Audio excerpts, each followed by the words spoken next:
الروجيم عنكم مثل عنا يا جماعه، طالع عنا موضه جديده للروجيم، عم روحوا على النادي. خالتي وجارتي ام احمد كل يوم بروحوا على النادي 3 ساعات، معهم شنتاي فيها 5 ربطات خبز اسمر و5 كيلو فواكه وسحاره ليمون لحرق الدهون، ومعهم 0 طاس طبيخ.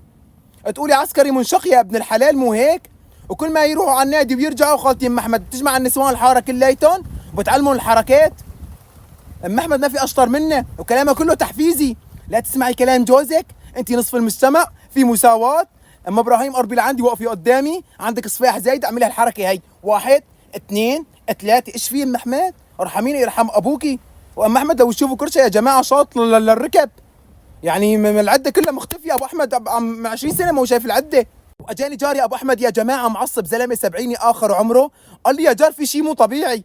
ام احمد صار له 3 شهور بالنادي، بدل ما ينقص وزنه زادت 12 كيلو صارت 132. قال لي لحقني الله يخليك، قال لي في شيء مو طبيعي. قلت له خلاص جار، اخ صدري، قلت له عندي الموضوع خلاص انا بحلل لك اياه.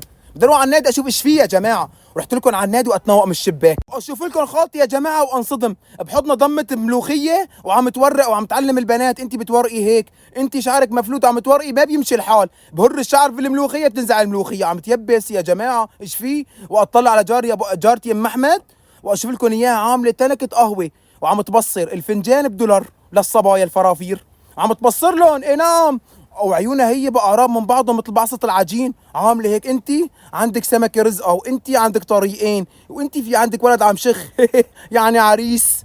القصه طلعت من ايدي يا جماعه، مسكت التليفون دقيت ابو احمد اللي مشراني، قال لي معك؟ قلت له تعا.